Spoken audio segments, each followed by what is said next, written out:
Sesaat lagi Anda akan mengikuti program acara Majelas hanya di Radio Kita TV.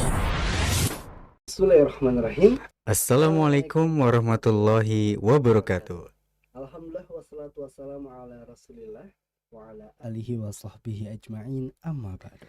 Pemirsa TV Sunnah dan pendengar Radio Kita FM di mana saja Anda berada, Alhamdulillah di kesempatan malam hari ini kita kembali berjumpa di hari Sabtu malam Ahad ya. Malam yang ke-21 dari bulan Rabiul Akhir 1445 Hijriah bertepatan dengan 4 November 2023. Kembali kita berjumpa dalam program acara Majelas Bincang-bincang Santai Syarat Manfaat ya. Insyaallah ya, pemirsa dan pendengar Radio Kita FM kembali kami hadirkan di kesempatan malam hari ini ya, pemirsa dan pendengar Radio Kita FM di malam Ahad tentunya yang semoga dengan cuaca yang syahdu ya, Insyaallah baru hujan ya tadi ya pas kita salat Isya atau mungkin sebagian yang ba'da maghrib ya, secara mendengar Radio Kita FM. Semoga tentunya bisa mendukung ya kita dalam menyimak di program Majelas yang insyaallah ya tak kalah pentingnya pembahasan kita sebagaimana mungkin yang sedang bahasa yang memanas yang sedang diperbincangkan ya atau viral mungkin ya bahasa ya seru dengar Radio FM. Semoga ini bisa menjadi pencerahan tentunya buat kita semua dalam menyikapi hal-hal yang insyaallah kita akan bahas dengan tema apa nih kan Jabi? Negeri yang terluka ya. Itulah pembahasan yang kita angkat di kesempatan malam hari ini.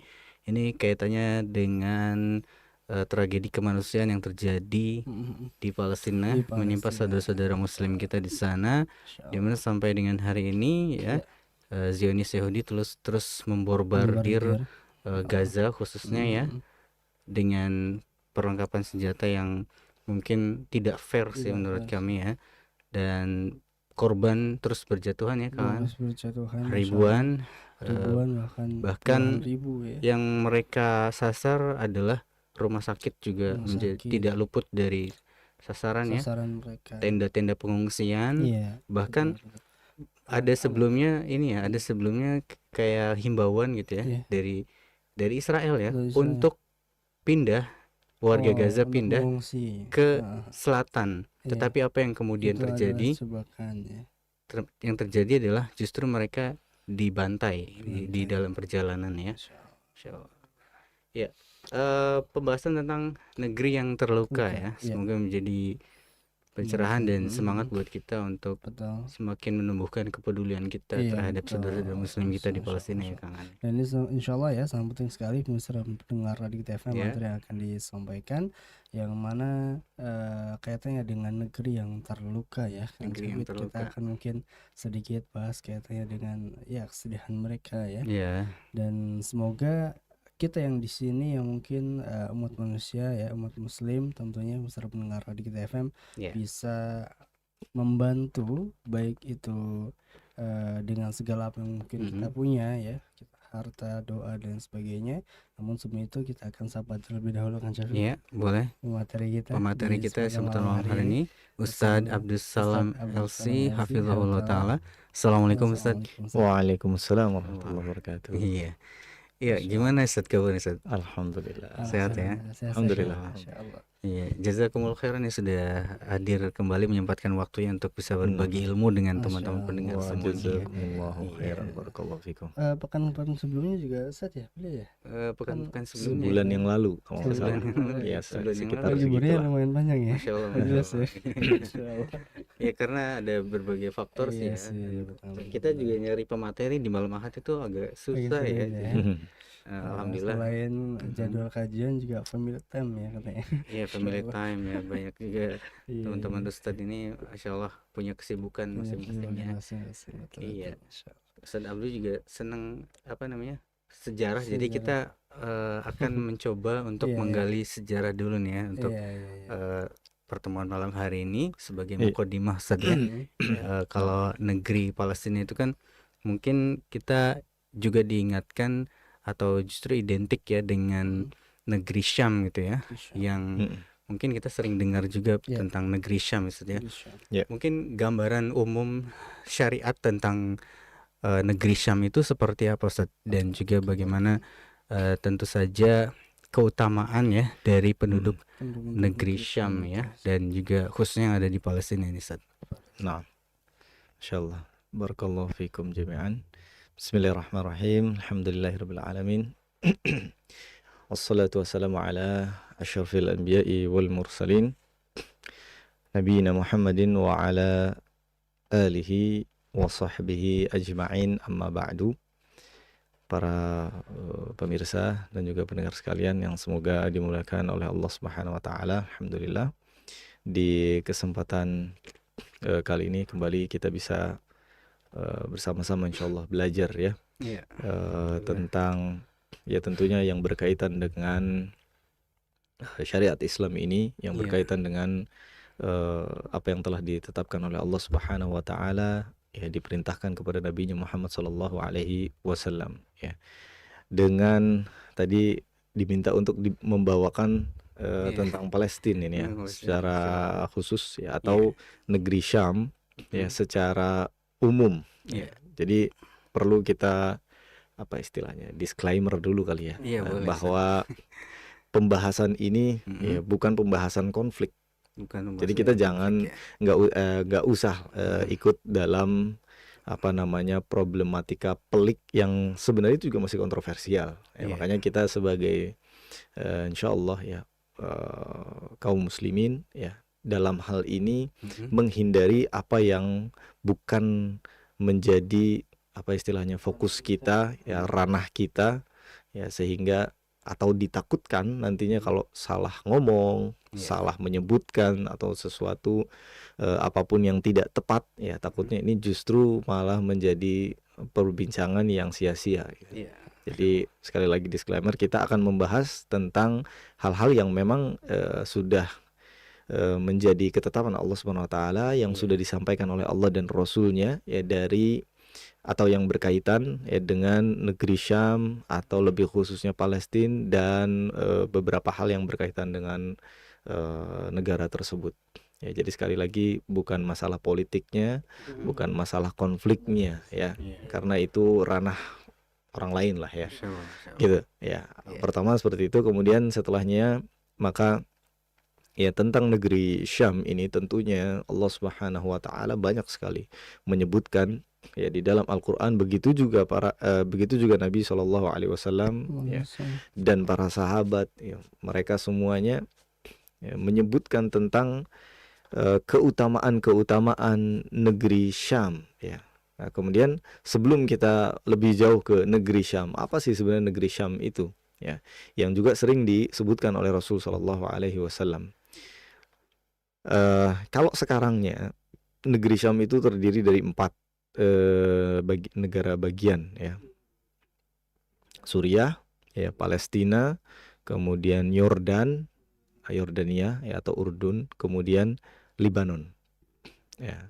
Keempat negara ini yang terhimpun, yang dulunya namanya adalah Baladus Syam ya, negeri Syam ya. Jadi lebih luas kalau dulu, kalau sekarang di peta-petakan ya sesuai dengan negaranya tersebut. Nah, kemudian sangat jelas sekali Allah Subhanahu wa taala ya banyak menyebutkan, bahkan bukan hanya menyebutkan, tapi ada keutamaan-keutamaan sendiri yang dimiliki negeri Syam ya, sebagaimana Allah Subhanahu wa taala berfirman di dalam surat Al-Isra ya, itu berkaitan dengan negeri ini ya.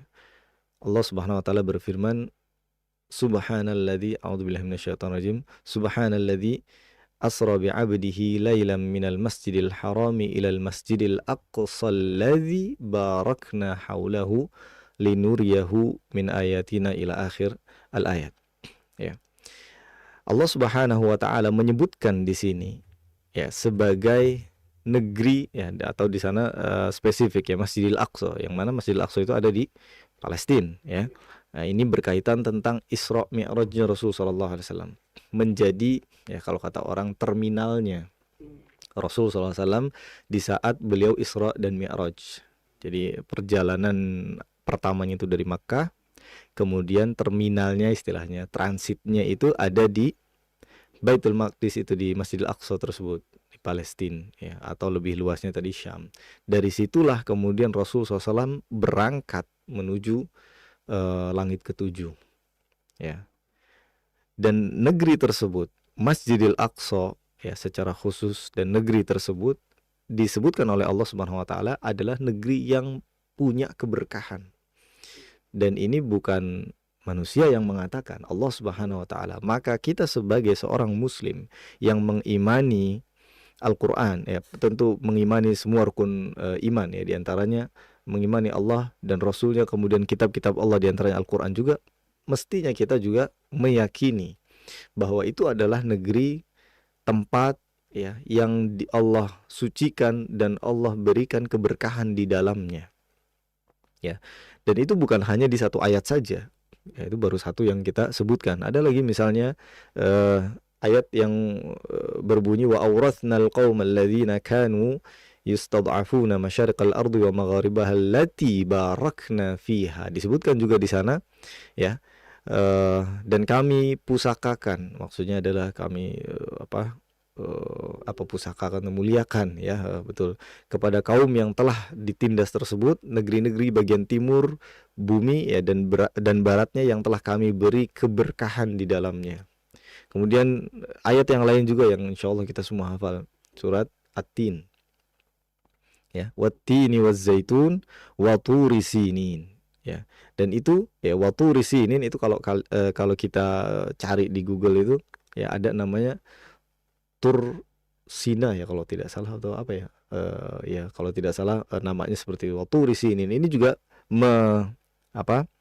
menyebutkan ya tentang negeri Syam ya, yang mana di dalamnya ada keberkahan. Di antaranya ya disebutkan di dalam surat At-Tin tersebut adalah ada, atau disitulah tempat di mana Allah Subhanahu wa taala mengajak bicara Nabi Musa alaihissalam. Dan Nabi Musa alaihissalam adalah satu-satunya manusia yang diajak bicara oleh Allah Subhanahu wa taala di dunia. Di dunia ya. Kalau Nabi Muhammad SAW ya ketika Isra Mi'raj itu kan sudah nggak di dunia, maksudnya sudah diangkat ke langit ketujuh. Tapi yang di dunia adalah Nabi Musa. Di mana tempatnya? Di Syam itu, di Tur Sinin.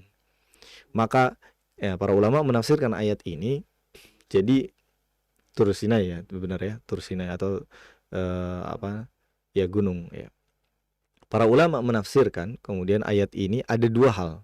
Keberkahannya ada di dua hal. Yang pertama adalah disitulah tempat Allah Subhanahu wa taala berbicara dengan Nabiullah Musa alaihissalam.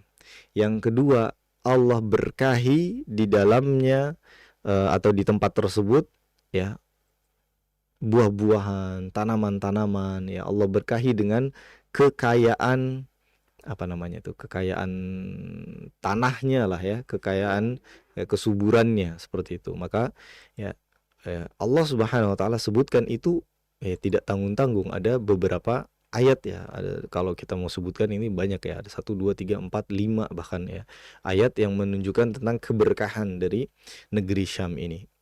Nah itu yang pertama ya. Kemudian yang kedua, nah ini yang juga barangkali belum semua dari kita mengetahuinya. Ternyata dari 25 nabi dan rasul yang Allah utus ke dunia ini, kebanyakannya berasal dari negeri Syam.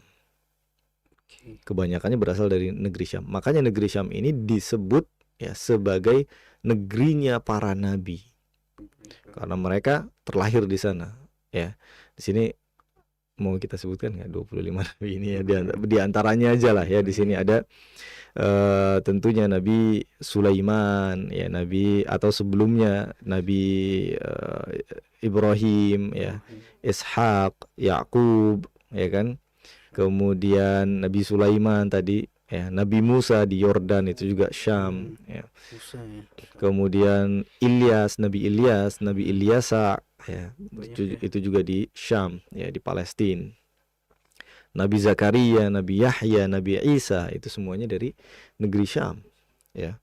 Ya walaupun Syamnya ya tadi ya di 4 negara tersebut ya. Dan yang keduanya itu yang terbanyak adalah dari Irak ya, dari Irak. Ya, tapi ini membuktikan bahwa tentu tidak mungkin Allah mengutus para nabi ya, bukan jangankan banyak nabi, satu nabi saja, kecuali tempat itu adalah tempat yang dimuliakan oleh Allah Subhanahu wa taala. Nggak mungkin Allah mengutus seorang nabi di tempat yang hina kan? Tidak mungkin ya. Maka apalagi di situ terlahir banyak sekali para nabi di sepanjang zamannya. Maka ya sekali lagi itu adalah di antara keberkahan juga yang dimiliki oleh negeri Syam ini. Baik. Kemudian yang kedua ya di antara kelebihan atau keutamaan yang dimiliki negeri Syam ya adalah tempat berkumpulnya manusia nanti di hari akhir. Ya, di sanalah tempatnya.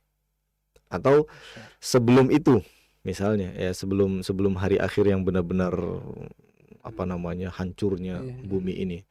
Maka cerita tentang Dajjal, Imam Mahdi, Nabi Isa, itu semuanya nanti akan terpusat di negeri Syam. Jadi bisa dikatakan negeri Syam ini awaluhu wa akhiruhu, awal dan akhirnya sejarah. Ya. Artinya ya awal itu enggak yang awal banget ya, karena Nabi Adam dikatakan beliau diturunkan yaitu di ya ini masih spekulasi, tapi ada yang mengatakan di Sri Lanka ya dan sekitarnya. Wallahu a'lam bishawab. Tapi kalau kembali kepada yang tadi, para nabi yang begitu banyak ya terlahir di negeri Syam, kemudian di akhirnya di ending dari kehidupan ini juga orang-orang akan dikumpulkan di negeri Syam ini. Jadi kalau kita sedikit persingkat ya kisah antara Imam Mahdi, Nabi Isa dan juga Dajjal nanti di akhir zaman. Kalau Imam Mahdi ya beliau berasal dari Madinah. Ya, kemudian kata Rasulullah SAW, beliau ini yang namanya persis seperti namaku. Jadi namanya nanti Muhammad bin Abdullah. Ya, yang kemudian berangkat ke negeri Syam. Ya, kemudian di sana nanti Allah turunkan Nabi Isa alaihissalam, dan Nabi Isa kemudian nanti ikut sholat bersama jamaahnya Imam Mahdi. Ya, jadi Nabi Isa nanti tidak sebagai nabi lagi ya. Jadi sebagai utusan Allah, tapi bukan nabi yang akan membawa syariat baru, tidak, tapi mengikuti syariatnya Nabi Muhammad SAW ya. Salat di belakang Imam Mahdi, kemudian dari situlah mereka ya berkumpul dan menuju ke istilahnya markasnya Dajjal. Ya. Markasnya sudah ada sekarang. Di mana antum tahu? Ya di Israel itu, di sekarang negara yang namanya Israel itu namanya Babulud ya. Babulud yang itu kemudian pastinya itu dijaga sama mereka orang-orang Yahudi nih di negara ya. Sebenarnya kita mau klarifikasi juga nih antara Israel atau Yahudi ini. Sebenarnya kalau kita mau katakan umat yang Allah laknat itu adalah Yahudi mereka ini ya. Bani Israel, jangan bilang Israelnya. Kalau Israel ini nama lain dari Nabi Yakub ya, makanya kita harus berhati-hati ya. Tapi di luar dari itu kemudian nanti Nabi Isa alaihissalam akan membunuh Dajjal ya. Startnya dari situ. Nanti Dajjal itu Dajjalnya tahu nanti ya. Sebelumnya nggak tahu. Nggak tahu. Dikasih tahu sama pengikutnya ada tamu nih istilahnya, ada orang yang mau memerangi di belakang gerbangnya mereka. Ya kemudian bukain. Paling juga mereka akan kalah katanya. Sok-sokan banget mereka datang. Sombong Dajjal nih. Ketika dibuka kaget Dajjal. Yang dilihat adalah mukanya Nabi Isa, dan Dajjal udah tahu Nabi Isa lah yang akan membunuhnya. Kemudian Nabi Isa mengejarnya dengan jarak sekian, Dajjal itu meleleh. Melemah dan meleleh ya. Jadi nggak boleh ada jarak ya Allah alam bisawab, jarak seberapa ya, artinya yang dekat ya. Kemudian Dajjal itu nanti melemah ya, meleleh seperti itu ya, kemudian sampai kepada dilemparkan tombak ya, dengan cara dibunuh dengan cara dilemparkan tombak tersebut. Oke, balik lagi ke sini. Ya, kemudian bumi Syam ini adalah tempat dikumpulkannya manusia di hari kiamat nanti. Apa dalilnya? Ya, Allah Subhanahu wa taala berfirman dalam surat Al-Hasyr, "Huwallazi akhrajal ladzina kafaru min ahlil kitabi min diyarihim li awwalil hasyr." Ya, dialah Allah Subhanahu wa taala yang mengeluarkan orang-orang kafir di antara ahlul kitab Ya, ahlul kitab ini Yahudi dan Nasara. Ya. Dari kampung-kampung mereka pada saat pengusiran yang pertama. Jadi nanti ini perlu diperjelas bahwa berkumpulnya manusia di hari kiamat nanti adalah di pengusiran yang pertama. Yang para ulama kemudian seperti Ibnu Katsir, Ibnu Hajar ya menjadikan ayat ini dalil ya bahwa Syam adalah negeri di mana manusia akan dihimpun di sana. Yang pertama terjadi adalah bagi orang Yahudi yang dikumpulkan di sana, lalu yang kedua bagi seluruh manusia. Jadi ya nanti setelah kejadian dibunuhnya siapa? Ya Dajjal itu, kemudian Yahudi kalang kabut, mereka pergi ke maksudnya berhamburan. Nah, itu bosnya udah mati, mereka takut ya. Kemudian mereka ya tidak keluar dari negeri Syam itu, dan di sanalah akhir dari segala sesuatu ya yang dimulai oleh Yahudi. Nah, di sana nanti kemudian ya makanya tadi Ibnu Hajar atau Ibnu Katsir ya menafsirkan ayat tersebut. Ya sekali lagi ya kita sebutkan, yang pertama terjadi adalah bagi orang Yahudi yang dikumpulkan di sana. Jadi nanti orang Yahudi lah yang akan, orang-orang kafir modelan Yahudi ini yang akan merasakan ya kehancuran dunia ini. Nah, kalau tadi ya setelah kejadian Dajjal tadi, maka para Yahudi itu mereka lari ngumpet di sana sini. Ya, yang kemudian dalam hadis dikatakan bahwa batu pohon itu akan mengatakan, wahai mukmin, nih belakang saya ada Yahudi, wahai mukmin, nih di atas ada Yahudi, bunuh mereka. Sampai akhirnya habislah mereka. Habis, kemudian setelah itu Islam akan berjaya di sana selama 40 tahun. Tidak ada satu negeri pun kecuali mereka beriman kepada Allah Subhanahu wa taala. Dipimpin oleh Imam Mahdi dan Nabi Isa ya. Ya. Tapi yang Nabi Isa yang nanti yang mengarah istilahnya yang membimbing ya, mendakwakan. Yang kemudian nanti terakhirnya baru ketemu sama Ya'juj dan Ma'juj. Nah, kalau ini lebih super lagi, Ya'juj Ma'juj ini tidak bisa dikalahkan oleh manusia. Ya, Allah langsung yang membunuh mereka. Oke, kalau kita bahas sejarah panjang ini. Ya, ini yang kedua ya, bumi Syam adalah tempat berkumpulnya manusia di hari kiamat. Kemudian yang ketiga ya, secara singkat saja, Allah Subhanahu wa taala menjamin ya langsung ya, ini keamanan, rasa damai bagi Syam beserta penduduknya. Nah, ini yang mungkin bakal jadi pertanyaan, lah kenapa selama ini kok konflik? Ya, maka ada syarat-syaratnya, nantilah kita akan bahas, barangkali ada singgungan-singgungan di kejayaan kaum muslimin, gimana kaum muslimin akan berjaya atau gimana akan menang. Nanti di situ ada jawabannya, adalah ketika mereka sudah benar-benar ya bertauhid, mengesahkan Allah Subhanahu wa taala. Ya, maka disitulah Allah Subhanahu wa taala menjadikan rasa damai ke negeri Syam. Ya. Ini dikatakan oleh Rasul sallallahu alaihi wasallam. Ya, wajib atasmu, kata Rasul SAW, untuk memilih kelompok yang berada di Syam. Sesungguhnya itulah negeri pilihan Allah yang Allah pilih menjadi negeri bagi hambanya, dan jika engkau enggan maka pergilah ke Yaman. Ya, lantas penuhilah tempat minum kalian, sesungguhnya Allah telah menjamin keamanan bagiku dengan penduduk Syam serta negerinya. Ini hadis riwayat Abu Daud ya, hadisnya sahih. Jadi Allah telah menjamin ya keamanan bagi penduduk Syam. Ya, pertanyaannya kapan? Ya, itu mungkin belum sekarang, atau dulu pernah. Ya, tapi kemudian akan terulang lagi kapan? Ya, wallahu alam bisawab. Tapi janji Allah pastilah akan ya ditepati. Pastilah janji Allah itu benar ya. Kemudian yang ketiga ya, keutamaan dari negeri Syam juga ya, sebagaimana hadis Rasul sallallahu alaihi wasallam, tuba lisyam ya, diulang oleh Rasul sallallahu alaihi wasallam sampai 2 kali. Kemudian ditanya oleh sahabat, ma balus Syam, ada apa dengan Syam wahai Rasulullah? Ya, kata Rasulullah, tuba lisyam itu berbahagialah ya kepada warga Syam. Kata Nabi SAW, qal al malaikatu basitu ajnihataha ala Syam, malaikat mengepakkan sayap-sayapnya ke negeri Syam. Ya. Maksudnya di sini ya adalah Allah Subhanahu wa taala mengirimkan para malaikat ini ya untuk memberikan rahmat, memberikan keberkahan ya di atau kepada negeri Syam tersebut, sehingga ya dibahasakan di sana malaikat menaungi. Menaungi kan artinya mengepakkan sayapnya untuk menaungi ya, melindungi ya warga atau negeri Syam ini ya.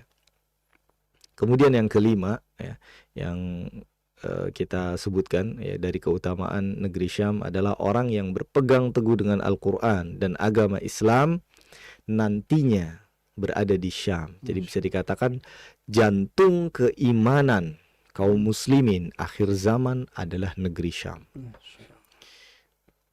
Jadi layaklah kita pertahankan itu negeri Syam. Makanya mereka pun ya, karena mereka yakni penduduk Syam, mereka meyakini hadis ini, mereka meyakini janji Allah, janji Rasulnya Shallallahu Alaihi Wasallam. Mereka ya ketika ditanya, kenapa kalian tidak berhijrah saja, tidak pindah saja? Siapa yang akan melindungi negeri Syam ini, sedangkan Allah dan Rasulnya sudah menjanjikan ini dan itu ya. Di antaranya adalah ini, ya, yakni jantung keimanan ya dari kaum muslimin di akhir zaman itu adalah negeri Syam. Kalau mereka keluar ya tidak mencerminkan keimanan ya, keteguhan mereka dalam menghadapi permusuhan-permusuhan dari Zionis ya namanya, berarti ya Zionis Yahudi ya. Di samping memang ada yang menyarankan para ulama untuk berhijrah ya, tapi ini dengan situasi yang berbeda ya. Artinya kalau sama sekali ditinggalkan, dikosongkan ya, ini penduduk Syamnya yang justru ya tidak ingin. Mereka mengatakan biar kami yang melindungi tanah yang suci ini ya.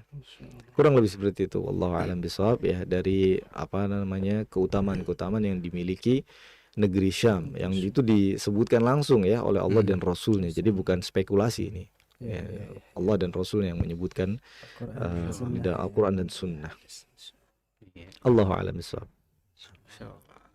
Itu dia tadi tentang gambaran umum dari negeri Syam ya, gambaran umum dari negeri Syam dalam pandangan syariat ya. Dan Masya Allah tentu saja dari gambaran umum tersebut muncul tentu saja keutamaan ya yang terdapat di negeri Syam itu sendiri ya. Dan menarik tadi bahwa negeri Syam menjadi tolak ukur kadar keimanan umat Islam ya secara umum gitu ya.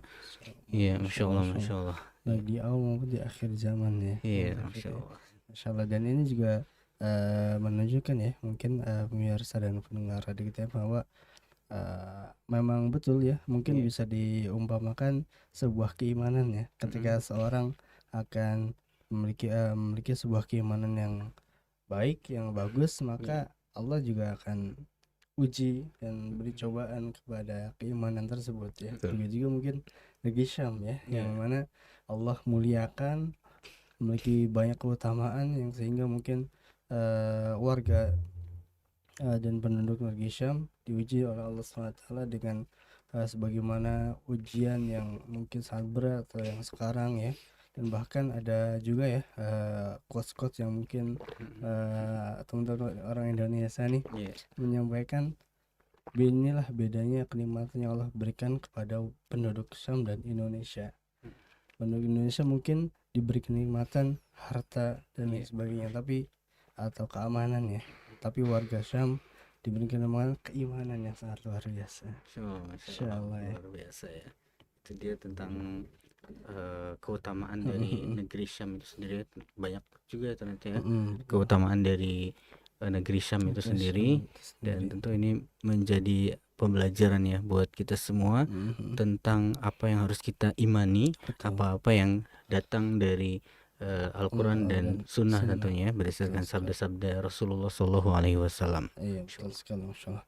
Nah, sekarang kan ya mungkin keadaannya juga kita tahu banget ya, kaitannya dengan negara Palestina yang sekarang sedang dibombardir ya oleh Zionis Yahudi dan sebagainya. Nah, bagaimana sih kita mungkin khususnya warga Indonesia atau pemirsa pendengar Radio Kita FM yang sekarang sedang menyimak agar bisa menumbuhkan kepedulian kita terhadap saudara muslim kita di Palestina. Nah, kepedulian ya. Bismillahirrahmanirrahim. Kepedulian kita terhadap warga ya Palestina ya ataupun kepada sesama muslim ya yang secara umum, kalau kita bahas secara umum adalah seluruh dari kaum muslimin ya, terutama yang terzalimi. Maka tentunya ya pertama harus kita fahami bahwa Rasul SAW menjelaskan kepada kita dengan sangat gamblang bahwa seorang muslim ya dengan muslim yang lainnya adalah saudara ya. Al-muslimu akhu al-muslim. Seorang muslim itu saudara bagi muslim yang lainnya. Maka selayaknya seorang saudara, maka tentu tidak rela kita ya kalau mereka tersakiti, mereka bersedih ya. Kemudian dalam hadits yang lain juga Rasulullah SAW menyerumpamakan umat ya atau kaum muslimin ini seperti kalbunyan ya, seperti satu bangunan yang kemudian kalau runtuh ya pondasinya maka runtuh seluruhnya ya, dan eratnya bangunan itu tidak bisa dipisahkan, artinya ya saling berkaitan, saling bersatu ya, selayaknya kaum muslimin ya, seperti itu ya. Dan perumpamaan yang lainnya adalah seperti satu tubuh yang mana kalau bagian tubuh yang lain ada yang terluka, maka tentu sisanya atau bagian tubuh sisanya akan merasakan luka tersebut ya. Dari kalau contoh kecilnya kita ya kena pisau misalkan, yang kena adalah bagian jari ya, kemudian rasanya kemana, menjalar ke sini ya kan, rasanya kan lumayan kagetnya ya. Kemudian mulutnya mengucap ya, kalau kaum muslimin ya jelas kagetnya jangan kaget aduh doang ya, tapi ya innalillahi wa inna ilaihi rajiun misalnya, atau astagfirullah ya, atau apapun itu yang menyebut nama Allah Subhanahu wa taala ya. Kemudian ya akal meresponnya, hati merasakannya, entah itu dengan nangis, sedih segala macam, air mata mengeluar, semua bereaksi ya kan, semuanya bereaksi. Maka itulah hubungan antara seorang muslim dengan muslim yang lainnya seperti satu tubuh. Maka tentunya kalau ada saudara-saudara kita di luar sana yang terzalimi, maka kita juga harus merasa minimal ya ini adalah keterkaitan ya batin kita lah istilahnya ya, antara kita dengan muslim yang lainnya. Minimal kita merasakan kesedihannya ya dalam hati, karena seperti itulah harusnya kaum muslimin ya bersatu. Dan kunci dari kesuksesan kaum muslimin adalah menyatunya mereka di atas tauhid ya, di atas akidah yang benar, penghambaan diri kepada Allah Subhanahu wa taala semata. Pertanyaannya, kalau misalkan ada sebagian dari kaum muslimin yang kayaknya biasa-biasa aja ketika melihat saudara-saudaranya terzolimi atau tersakiti, maka yang perlu diperhatikan adalah hatinya. Kenapa? Karena belum masuk itu ya tauhidnya ke dalam diri dia. Belum masuk bagaimana ya sabda Rasul sallallahu alaihi wasallam ya tentang al-muslimu akhul muslim tersebut ya. Jadi kalau kita bertanya bagaimana sikapnya, maka tentu yang paling minimalnya adalah kita merasa bahwa itu adalah diri kita sendiri, bahwa itu adalah saudara kita sendiri ya, tubuh kita sendiri ya, yang mana ketika merasa sakit, mereka merasa sakit ya, kita juga akan merasakan sakitnya. Kemudian bagaimana cara menumbuhkan itu? Kadang-kadang kan ya kita cuek ya, kayaknya gimana ya gitu ya, ini kan ya banyaklah alasan-alasan untuk ya kontroversi, menjadi kontroversi ini ya, ini kan ya mereka kan nggak usah pakai kan ya, mereka itu adalah saudara kita. Bayangkan kalau mereka adalah benar-benar atau kita cerminkanlah kita yang merasakan kepedihan itu, apakah Anda tidak mau gitu ya muslim yang lain ya, saudara yang lainnya memperhatikan ya kan. Kita seorang diri tersakiti pasti nggak ada yang mau gitu ya. Dan menumbuhkan rasa tersebut tentunya adalah kembali kepada Allah Subhanahu wa taala. Sekali lagi, kenapa? Karena yang mempererat ukhuwah itu adalah satu visi misi. Bagaimana para sahabat bisa melindungi Rasulullah Sallallahu Alaihi Wasallam di perang Uhud yang sampai segitunya, atau nggak usah jauh-jauh perang Uhud, bagaimana Zaid bin Harithah ya, yang melindungi Rasulullah dari lemparan batunya para penduduk Taif. Ya, dikatakan bahwa Rasulullah SAW sendalnya berubah menjadi apa warnanya itu ya, coklat bata, itu apa sih namanya, oren. Ya, oren. Kenapa? Karena sendalnya Rasulullah coklat bercampur dengan darah. Jadi saking banyaknya darah yang mengucur dalam tubuh Rasulullah SAW sehingga sendalnya itu berubah warna. Kemudian disebutkan oleh Syekh Mubarak Furi dalam kitabnya ya di Sirah Sirah Nabawiyah itu, Zaid bin Harithah melindungi Rasulullah dengan tubuhnya. Jadi kebayang Rasulullahnya begitu, Zaid bin Harithahnya gimana, gitulah. Separah apa? Dan kenapa bisa begitu? Raja-raja Persia, para pemimpin para pemimpin musuh-musuh Nabi Muhammad SAW ketika melihat keadaan dari para sahabat yang begitu melindungi, begitu peduli dengan Rasulullah, mereka terheran-heran. Bahkan ya ketika seorang mata-mata melihat bagaimana kaum muslimin, gerak-geriknya kaum muslimin, ada mata-mata melihat, kata mereka apa? Ini sih adalah kaum yang tidak bisa dikalahkan. Kenapa? Bukan karena jumlahnya, tapi karena itu tadi, kesatuan mereka di atas visi misi yang jelas, yaitu yang disampaikan oleh Rasulullah Sallallahu Alaihi Wasallam. Ya, mereka terheran-heran. Nggak ada seorang raja pun yang dilindungi seperti ini. Tidak ada seorang raja pun yang dihormati seperti ini. Ya. Dan kaum muslimin satu sama lainnya itu begitu erat ya. Ini kita kenapa contohnya para sahabat ya memang jauh kalau kita mau dibandingkan, tapi inilah contoh yang benar gitu. Dari mana mereka punya ikatan seperti itu?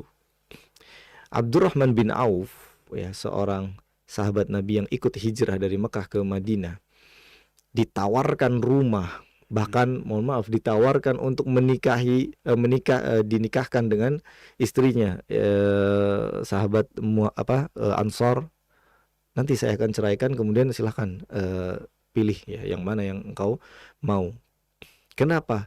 Karena ukhuwah mereka. Padahal mereka nggak pernah ketemu sama sekali. Ya, artinya yang satu orang Ansor, orang Madinah, yang satu orang Mekah, muhajir. Ya. Nggak kenal, tiba-tiba datang dan menawarkan, nih saya kasih modal, ayo silahkan bekerja. Nih ada rumah, silahkan tinggal. Ya kan? Kalau bukan karena ya jalan yang satu, yakni ya, yang ditetapkan oleh Allah Subhanahu Wa Taala, yang disampaikan kepada Rasul Sallallahu Alaihi Wasallam, alal kitabi was sunnah, maka nggak ada ya hubungan seperti itu tuh nggak ada. Dan tidak ada hubungan yang lebih erat, meskipun itu hubungan kekeluargaan ya, melebihi dari hubungan sesama muslim. Kenapa bisa begitu? Lihat contohnya para sahabat yang ini bukan masalah tega atau tidak tega meninggalkan keluarga, tapi antara baik dan buruk, benar dan salah ya, mau mengikuti yang mana gitu loh.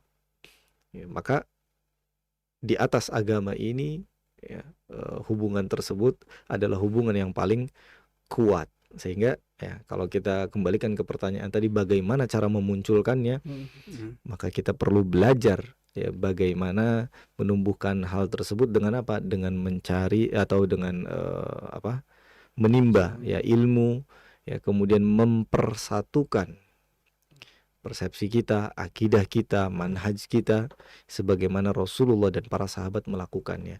Maka sudah otomatis ya, insyaallah taala, mau orang dari tadi Palestina, mau dari negeri Syam, Indonesia, atau bahkan sampai ujung dunia manapun itu, mereka akan merasakan ya, ketika ada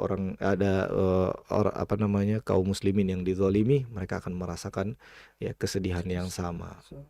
Ya, jadi solusinya hanya satu, kembali kepada Allah dan Rasulnya. Kalau kita ingin menumbuhkan ya kepedulian kita.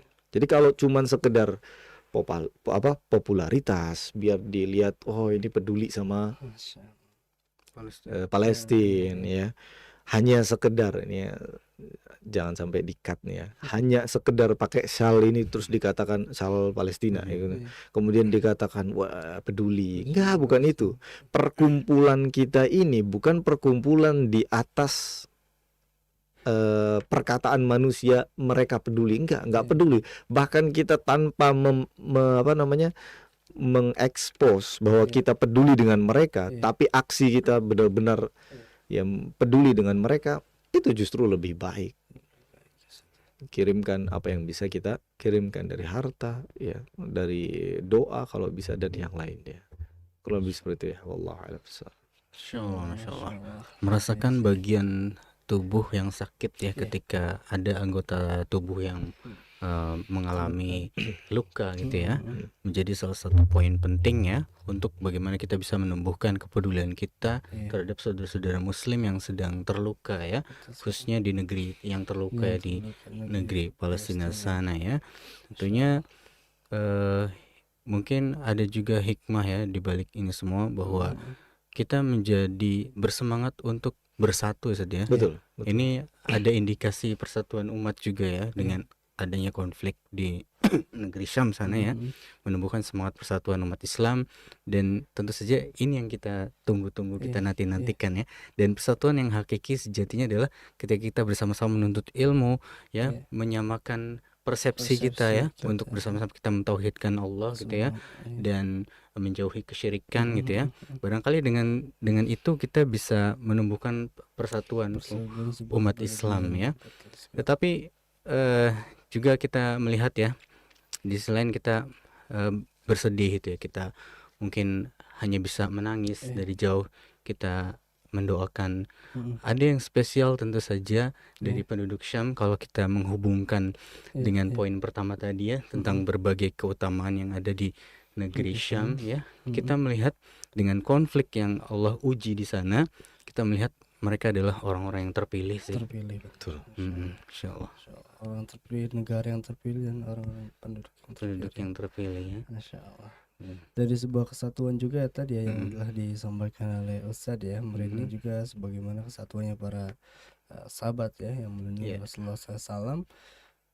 Ya, mungkin ini juga seharusnya cukup ya bagi kita untuk saling menumbuhkan kepedulian kita ya, khususnya kepada penduduk warga Syam atau Palestina saat ini, yang mana tadi ya dengan perumpamaan tubuh yang terluka ya, misalnya pendengar Radio Kita FM, dan juga sebagai bangunan yang kokoh dan tidak mudah tergoyah ya, dengan menyatukan ketauhidan kita kepada Allah SWT dan Rasulnya, yang tentu semoga tadi yang telah disampaikan ya, ibarat kita juga bisa belajar pada sahabat-sahabat Rasulullah SAW bisa sekali. Menumbuhkan kepedulian tersebut ya, bukan hanya sekedar misal memasang, mohon maaf, masang foto profil semangka saja ya, kita bisa dikatakan peduli ya, bukan hanya sekedar itu ya sebenarnya. Kemudian mengecap kalau yang enggak upload, kalau yang enggak ini, wah ini nggak peduli ya, nggak semudah itu ya, nggak seremeh itu ya. Itu perlu di headline-kan itu. Jangan sampai orang-orang bisa dengan mudahnya mengatakan Anda tidak peduli, kenapa DP-nya nggak semangka. Nggak gitu ya. Bukan itu. Ya, kalau kita merujuk dengan apa yang tadi disampaikan ya, kejadian di masa Rasulullah SAW dan juga para sahabatnya, bagaimana para sahabat melindungi Rasulullah ketika beliau zolimi ya, beliau dilempari batu, dipukuli dan lain sebagainya sampai berdarah-darah gitu ya. Dan kemudian ada seorang mata-mata yang kemudian melihat dari gerak-gerik kaum muslimin, yang kemudian dia menyimpulkan bahwa ini kaum yang tidak bisa dikalahkan. Yang dimaksud tentu saja kaum muslimin ya, yang saat itu padahal jumlahnya sedikit. Nah, ini saya juga menyampaikan bahwa jumlah sedikit tentu bukan tolak ukur ya kemenangan atau kualitas dari kelompok tersebut ya. Bagaimana muslim yang berkualitas menjadi keutamaan tersendiri karena bisa ditakuti oleh musuh-musuh Islam gitu ya, yang membenci Rasulullah dan juga Islam secara Islam, umum gitu ya. Tetapi kita melihat pada hari ini Ustaz, Ya. umat Islam dengan begitu banyak jumlahnya, Iya, termasuk di Indonesia, Indonesia. bahkan merupakan Mayoritas. yang mayoritas jumlahnya gitu ya dari penduduk Iya. Islam yang ada di negeri kita. Tetapi kita berbicara tentang kualitas gitu saja ya. Iya. Bagaimana kemudian kita menghubungkan dengan salah satu dari hadis Nabi yang mengatakan bahwa umat Islam ini bagai buih di lautan gitu ya.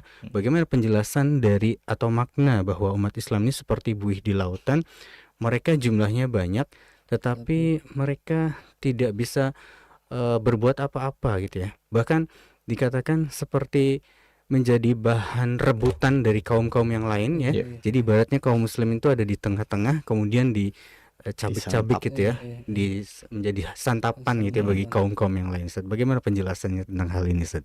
Ya, ini adalah atau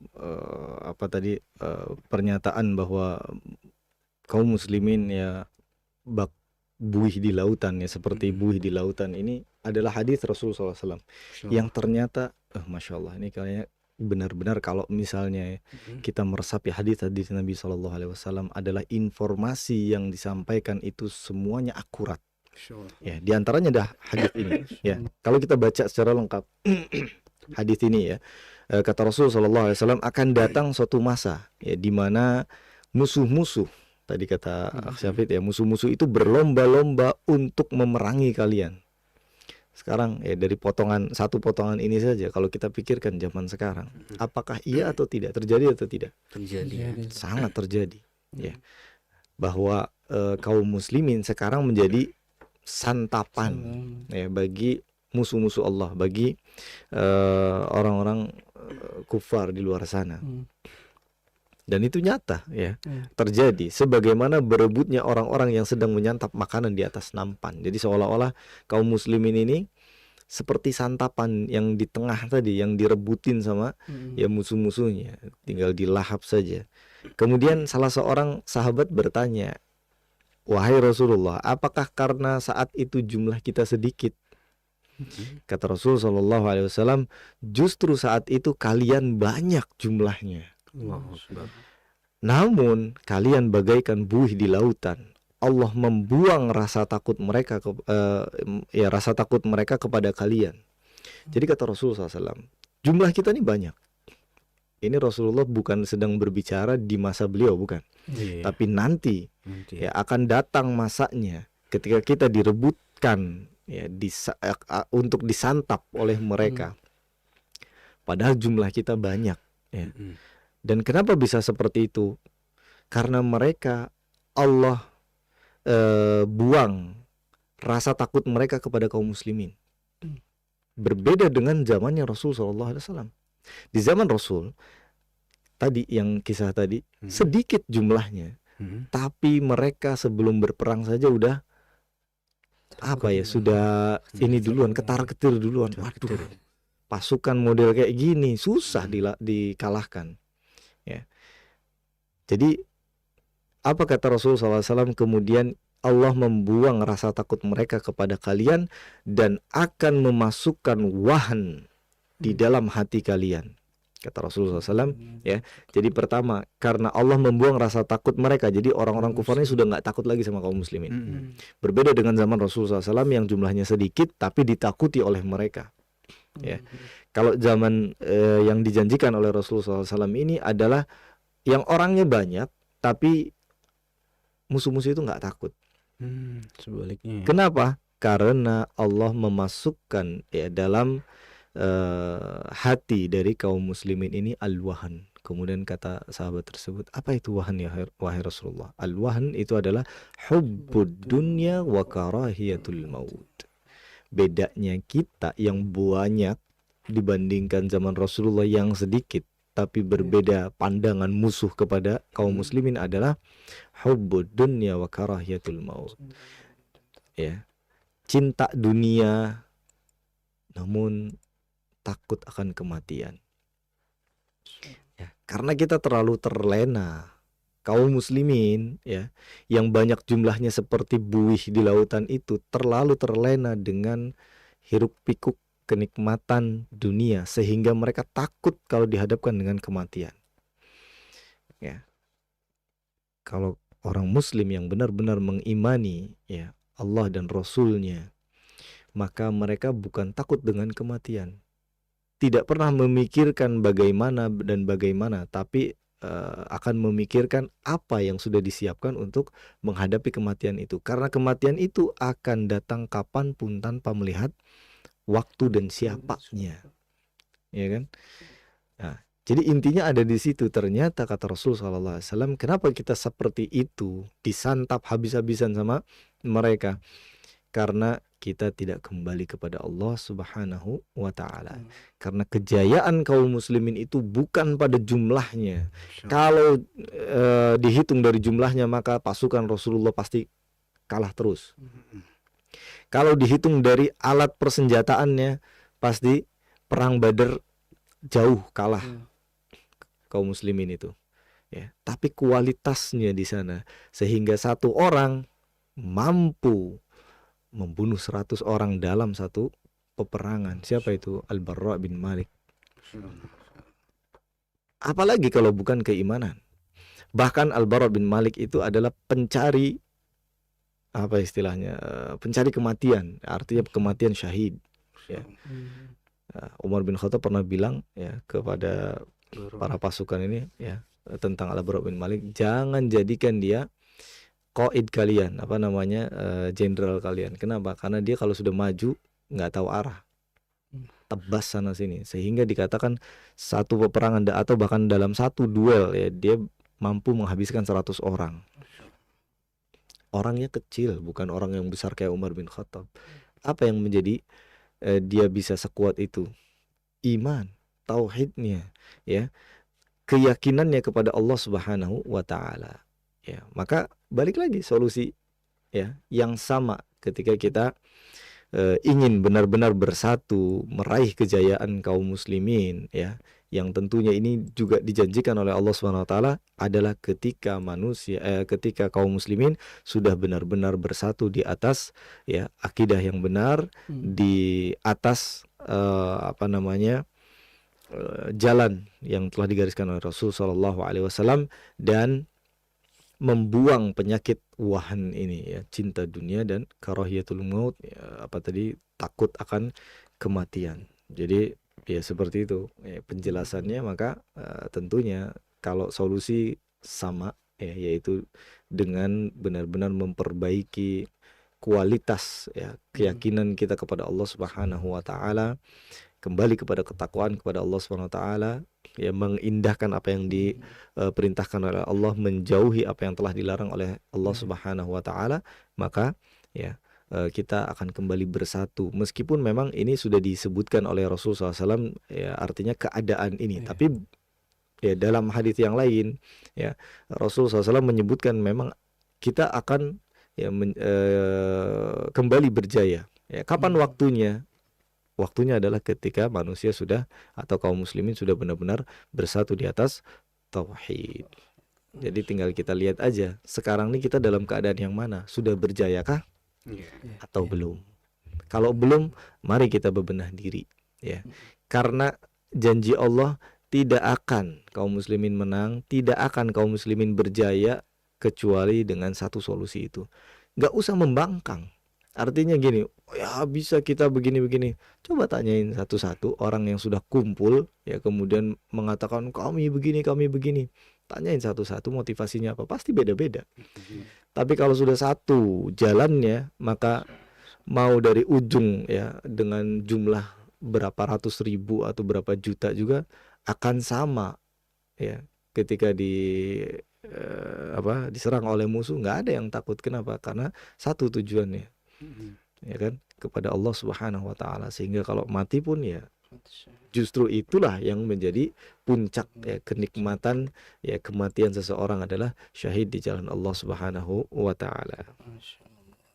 Luar biasa ya pemirsa dan pendengar Radio Kita FM dimanapun Anda berada. Sebuah fenomena yang digambarkan Rasulullah SAW ya, yang mungkin bukan hanya di zaman Rasulullah yang beliau sampaikan, namun di nanti yang ketika umat muslim ya, lebih banyak ya kuantitasnya pemirsa mendengar radio kita FM, namun dalam segi kualitas ya itu sangat memprihatinkan ya, sebagaimana tadi disampaikan ya, terkena apa ya, al-wahan ya pemirsa mendengar radio kita FM, cinta dunia dan takut mati ini. Iya, Masya Allah. Tentu saja ini sekaligus juga memberikan solusi ya. Artinya bahwa ketika ada gambaran umum bahwa umat Islam akan menjadi seperti buih di lautan karena saking banyaknya gitu ya. Itu semestinya menjadi motivasi nggak sih buat kita kalau seharusnya kita jangan seperti ini nih. Betul. Jangan seperti buih di lautan gitu ya. Meskipun memang itu benar-benar terjadi gitu ya. Iya, menjadi tameng buat kita supaya kita jangan menjadi orang yang seperti buih di lautan tadi ya, karena tidak berkualitasnya keimanan kita gitu, karena apa namanya, karena saking banyak ya, tetapi mereka tidak bisa berbuat apa-apa gitu ya. Jadi gambarannya bahwa kita harus memperbaiki kualitas keimanan ya. Artinya itu adalah teguran sih. Hadis Rasulullah tadi semestinya menjadi teguran buat kita semua ya, menjadi tameng kewaspadaan buat kita agar kita bisa semangat dalam menumbuhkan keimanan kita ya, sehingga menjadi muslim yang berkualitas. Betul. Terus menumbuhkan kualitas sehingga bukan dicap sebagai muslim yang bagaikan buih di lautan. Masya Allah. Nah, kaitannya dengan tadi ya, kita ya sebagai seorang umat muslim saja kembali kepada bagaimana tentunya kita melihat orang-orang atau ya saudara kita Islam muslim yang ada di Palestina, kemudian apa namanya, menumbuhkan sebuah kepedulian. Nah, usaha apa nih Sat ya dalam sebuah kepedulian tersebut yang bisa dilakukan oleh umat Islam yang ada di Indonesia mungkin khususnya ya, kalau misal kaitannya dengan boikot produk Yahudi. Nah, ini apa dan bagaimana semua Islam memandang tentang adanya bantuan dari non muslim itu sendiri? Baik, jawabannya adalah jihad. Tapi ini kalau udah ngomong jihad kayaknya langsung deg-degan. Apakah kita harus pergi ke Palestina? Apakah kita harus pergi ke negeri Syam? Perlu kita perjelas. Perlu kita perjelas. Tapi solusinya ya secara umum adalah jihad. Jihad yang dimaksud ini yang harus kita pahami.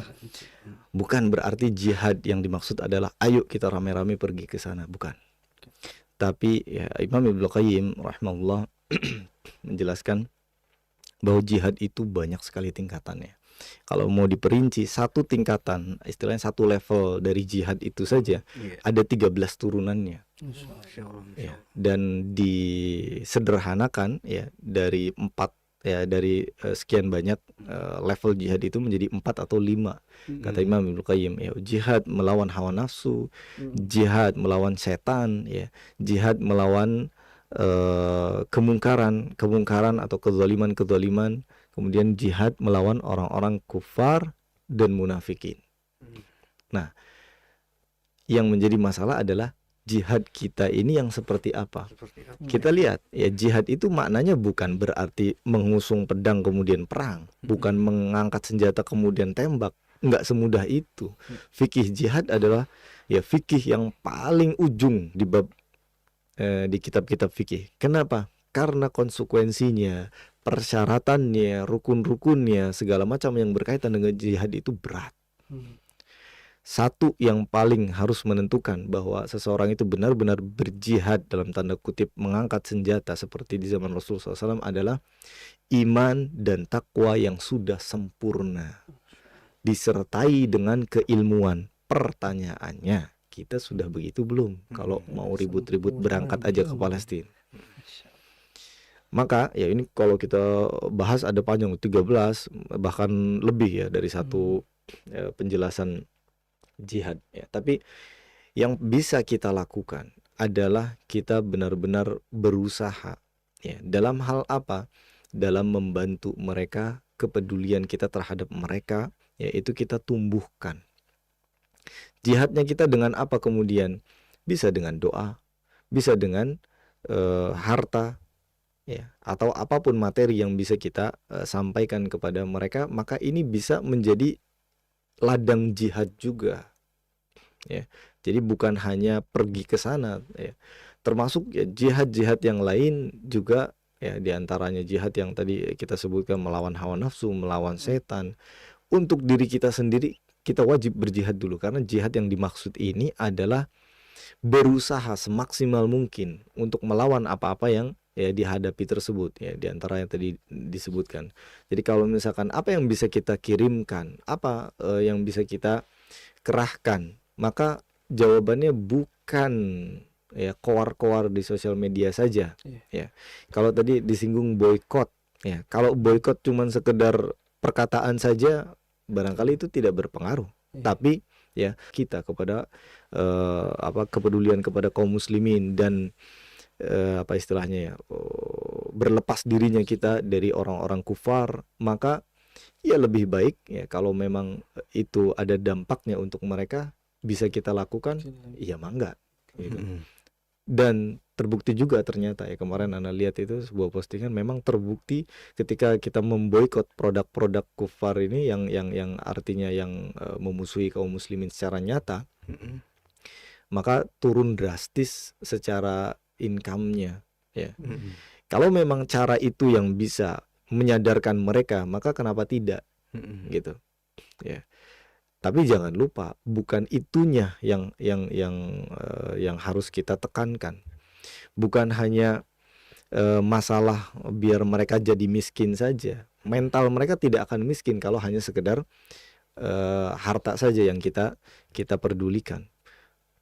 Kembali kepada tadi, ya, permusuhan kaum muslimin dengan Yahudi misalnya, ya, ini adalah permusuhan yang abadi, yang bisa diselesaikan bukan dengan cara fisik saja, bukan dengan cara adu apa istilahnya adu taktik saja, tapi dengan keimanan. Kenapa? Karena ya sekali lagi, ketika kaum muslimin benar-benar menjadi muslim yang berkualitas, disitulah musuh-musuh Allah akan takut. Yahudi tidak akan pernah takut dengan kaum muslimin kalau masih seperti buih di lautan tadi. Justru jadi santapan lezat untuk mereka, gitu, ya. Jadi kalau tadi apa saja yang bisa kita lakukan, maka mari kita panjatkan doa-doa kita kepada saudara-saudara muslim kita, untuk Allah tolong di sana, Allah berikan kesabaran bagi yang ditinggalkan, Allah lindungi mereka, Allah jaga akidah mereka, Allah jaga keimanan mereka, sehingga mereka kuat dan menciptakan generasi-generasi baru yang bertauhid kepada Allah, yang nantinya akan berhasil ya menangkan ya kaum muslimin di atas kebatilan-kebatilan tersebut, ya. Tapi kalau misalkan punya ya kita secara materi misalnya, maka boleh ya, atau bahkan tentu ini adalah suatu hal yang sangat baik ya, dengan menginfakkan harta kita kepada mereka, kita sodakohkan kepada mereka, kita bantu mereka, karena kita lihat juga keadaannya mereka ya subhanallah begitu bisa dibilang mengenaskan ya, untuk makan sulit, untuk minum sulit, hidup tidur pun tidak tenang. Maka apa yang bisa kita sumbangkan maka dipersilahkan ya, dan tentunya ini sangat membantu mereka, sebagaimana tadi ya, al muslimu akhul muslim ya. Tentunya kalau kita melihat saudara-saudara kita nggak bisa tidur ya, kita juga tidak akan bisa tidur ya dengan melihat keadaan mereka seperti itu ya. Kemudian kalau berkaitan, kalau ada non muslim tadi ya, yang ikut menyumbang misalnya secara harta, boleh atau tidak? Kata para ulama boleh. Syekh Utsaimin pernah menjawab ya pertanyaan seperti itu ya, bahkan diperuntukkan untuk membangun masjid, membangun pondok, diperbolehkan ya. Yang menjadi masalah itu bukan boleh atau tidaknya kita memakan atau menggunakan lah ya harta yang disumbangkan oleh non muslim ya. Cuman memang merekanya ya, non muslimnya ini yang tidak mendapatkan ajar dari Allah Subhanahu wa taala, bukan karena Allah tidak adil, ya. Karena merekanya belum login. Iya. Ya gimana caranya mau dapat reward kalau merekanya login aja belum gitu. Bikin akun aja dulu. Ya kan? Ya, tapi Allah Maha Adil. Allah akan memberikan balasannya di mana? Di dunia. Karena itu janji Allah. Mereka menyumbangkan hartanya, mereka memberikan bantuan segala macam. Allah kasih kebaikan itu atau Allah balas kebaikan itu instan di dunia karena tempatnya mereka di dunia. Kalau mau yang lebih dari itu, ya silahkan login dulu, ya baru akan dapat ijazah nantinya istilahnya gitu. Ya, kalau sudah dapat maka ya Allah akan menghitung seluruhnya ya menjadi amalan-amalan baik sehingga kita mereka ya bukan kita, sehingga mereka ya bisa meraih ridho Allah Subhanahu wa taala dan ya masuk ke dalam surga Allah Subhanahu wa taala insyaallah. Ya. Tapi kalau sebaliknya gimana? Kita menyumbang kepada non muslim. Menurut antum gimana? Boleh nggak? Iya, non muslim yang kayak gimana? Non muslim yang kayak gimana? Iya. Betul ya. Betul ya. Kata Allah Subhanahu wa taala, la yanhakumullahu 'anil ladzina lam yuqatilukum fid dini wa lam yukhrijukum min diyarikum ila akhir ayat. Allah tidak melarang kalian ya berbuat baik kepada non muslim yang tidak memerangi kalian. Artinya non muslim yang damai sama kita. Kayak contohnya di Indonesia ini non muslimnya damai. Mereka butuh bantuan, nggak usah bilang agamanya apa.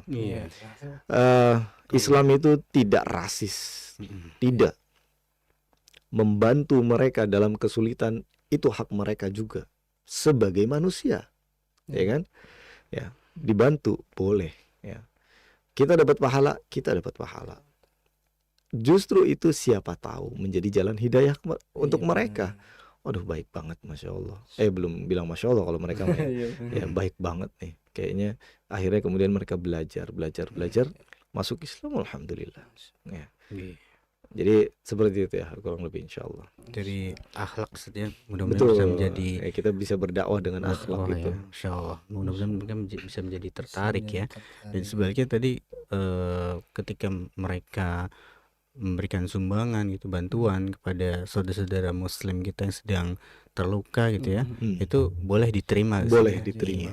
Tapi ya itu urusannya dengan Allah ya. Iya betul. Tentang kebaikan yang akan dibalas ya mereka akan mendapatkannya di dunia, tetapi tidak di akhirat ya. Memang kalau ilegal itu di mana-mana suka nggak diakui. Iya betul. Dan pasti tidak diakui kalau ilegal ya. Iya. Ilegal dulu ya. Iya, masya Allah. Ya tentang boykot juga tadi menarik ya, Kangen ya. Masya Allah, sebuah upaya nyata ya, bagian memberikan dampak yang cukup signifikan bagi negara-negara Yahudi yang punya produk gitu ya, notabene-nya gitu ya. Dan ketika kita memboikot bisa memberikan solusi ya income mereka jadi turun drastis, ya kenapa nggak kita lakukan gitu ya. Selagi kita bisa berusaha ya untuk melakukan hal tersebut. Iya, sure. Tapi sedikit kita kasih catatan di sini, bukan berarti Islam itu intoleran ya, bukan seperti itu. Intoleran ya, bukan intoleran. Muamalah dengan non muslim itu boleh. Ya. Tapi kan ini beda kasus istilahnya. Kasusnya sekarang ini mereka sedang membordir ya kaum muslimin, sehingga barangkali salah satu ya solusinya ya maka bisa dilakukan ya kalau itu berpengaruh ya. Tapi ya sekali lagi fokus utamanya jangan cuman itu, jangan cuman boykot udah gitu doang selesai, enggak. Solusinya justru bukan itu yang utama. Tadi yang sudah kita sampaikan, solusi utamanya ya kembali kepada Allah dulu. Itu salah satu cara ya dari sekian banyak cara yang bisa kita tempuh gitu kan. Ya, artinya bahwa tadi bolehnya menerima juga ya bantuan dari non muslim. Saya juga tadi sedikit mau menyinggung bahwa adanya bantuan berupa persenjataan yang diberikan dari negara Syiah katanya saja kepada pejuang Palestina, berarti itu termasuk yang boleh diterima saja senjata-senjatanya. itu perlu pembahasan yang lebih. Perlu pembahasan yang Ya, lebih dalam artinya ya. gini, mereka apakah ada udang di balik batu? Itu dia Itu kan ya, perlu khawatirnya ya. diperinci Perlu gitu ya. diperinci ya. Tapi kalau bantuan yang tadi difatwakan oleh Syekh Utsaimin itu adalah bantuan yang bentuknya kemanusiaan. Logistik ya. Iya, betul ya, kemanusiaan, atau Oke. yang bisa membantu mereka ya dalam apa namanya, kehidupan di dunia ini ya. Tapi kalau masalah persenjataan kemudian kasusnya dengan Rafidho, orang-orang Rafidho ini perlu kita perjelas lagi nanti ya, barangkali itu yang lebih lebih expert lah ya yang akan membahas Insyaallah, apa namanya, insyaallah. perbincangan tersebut insyaallah. Iya, insyaallah nanti dijawab. Ya, membahas tentang negeri yang terluka rasanya kurang tepat ya, atau kurang pas kalau kita tidak membahas atau memberikan solusi saja. Iya. Bagaimana sih Islam memberikan solusi dalam penyelesaian konflik khususnya dengan orang-orang Yahudi ya. Iya. Baik, ini barangkali sebagai penutup ya. Dan ini juga sebagai kesimpulan. Sebenarnya kesimpulan, karena dari awal itu kita sudah singgung ya, apa atau bagaimana Islam memberikan solusi ya dalam menyelesaikan konflik ini ya. Konflik ini tidak hanya ketika kita berhadapan dengan Zionis Yahudi saja, tapi ini bisa menyelesaikan seluruh permasalahan yang ada dalam dunia atau kaum muslimin ini. Yang pertama ya jelas adalah sama-sama berilmu. Kalau antum sadar ya, dari beberapa pembahasan yang lalu itu selalu nomor satu adalah ilmu. Kenapa? Berbicara solusi yang pertama kali disebut adalah ilmu. Kenapa? Karena memang itulah yang harus kita pahami dulu. Ya, agama ini adalah agama yang bisa dibilang rasional dan apa istilahnya, realistis. Dengan tanpa ilmu ya yang benar, yang sahih, maka perbuatan-perbuatan, perlakuan-perlakuan kita itu tidak bisa juga langsung diklaim benar atau salah. Ya, termasuk tadi ya, kalau kita solusikan misalnya adalah berjihad untuk pergi ke Palestina, itu juga harus dengan ilmu, tidak sembarangan berangkat. Ya, apalagi dengan dalil mereka sudah terzolimi, mereka sudah ini sudah itu, kemudian berangkat tanpa ada ilmu. Ya, di sana maka percuma juga, kalah lagi. Kalau kita mau tahu ya permasalahan konflik di sana, itu bukan pertama kalinya sekarang. Dan liga-liga Arab ya, itu sudah pernah membantu Palestina ya, dalam masalah ini 2 kali. Membantu artinya membantu dengan cara berperang, dan dua-duanya kalah. Jadi bukan berarti kita belum ada andil ke arah sana, bukan. Tapi memang yang diperlukan ya oleh kita bukan itunya dulu gitu ya. Selain memang jalan-jalan yang lain kita tempuh juga kalau ada usaha-usaha yang lain. Tapi solusi pertama adalah berilmu dulu. Yang kedua adalah tadi menyatukan kaum muslimin di atas akidah yang benar, di atas tujuan yang benar. Makanya banyak yang mempermasalahkan tentang para pejuang yang di Palestina sana, ya kan? Kita perlu sebut nggak namanya nih? Ya ada beberapa barangkali organisasi atau perjuangan pembela di sana. Di luar dari ya benar apa namanya, di luar dari menang atau tidak ya, kemudian perdebatan ya orang-orang di luar sana tentang pergerakan tersebut, maka kalau masih ada kalau masih ada keperluan, kepentingan masing-masing dari gerakan itu, nggak akan menang, tidak akan menang. Tapi kalau sudah satu suaranya Allah ya, tujuannya, maka disitulah waktunya Allah akan memenangkan kaum muslimin. Ya, sekali lagi, mau siapapun yang membantu, kalau ada kepentingan di belakangnya tadi, ada udang di balik batunya, maka Allah belum ya mengizinkan kita untuk menang melawan kaum ini. Karena janji Allah adalah ketika kaum muslimin sudah bersatu di atas akidah yang benar, ketakwaannya dibangun dari masing-masing personilnya, dari masing-masing kaum musliminnya, disitulah Allah akan menangkan kaum muslimin ya. Jadi solusi pertama adalah tentunya berilmu, yang kedua persatuan kaum muslimin di atas akidah yang benar ya, sehingga mental dari musuh juga akan mulai ya takut di sana. Ya, dan yang tentu yang ketiga yang juga tidak kalah penting adalah niat yang benar ya. Niat yang benar dengan cara yang benar ya, melakukannya dengan niat yang benar dan cara yang benar, maka selesailah ya konflik tersebut insyaallah taala ya, sesuai dengan janji Allah dan Rasulnya ya. Jadi kita sebenarnya tidak perlu bingung memikirkan rudal apa yang harus kita luncurkan, bukan. Bagaimana kita membakar semangat kaum muslimin untuk kembali kepada Allah dan Rasulnya, disitulah Allah akan memenangkan kaum muslimin kembali. Dan di informasi akhir zaman itu ya, ketika kaum muslimin berhasil mengalahkan Dajjal dan pasukannya, itu orang-orang Yahudi, itu bukan orang-orang sembarangan ya. Bahkan kata seorang ulama, tidak akan ya menang kecuali jika orangnya itu seperti Umar bin Khattab. Maksudnya apa? Ketakwaannya, kemuliaan hatinya, imannya seperti orang-orang seperti Umar bin Khattab, maka disitulah ya kejayaan kaum muslimin. Wallahu a'lam bissawab. Barakallahu fikum Ustaz ya. Sabarlah disampaikan ya, luar biasa menjawab pembahasan kita, bahkan sampai sudah 1,5 jam, luar biasa ya, Masya Allah. Setengah ya. Iya, sejam setengah ya, harusnya 2 jam ya.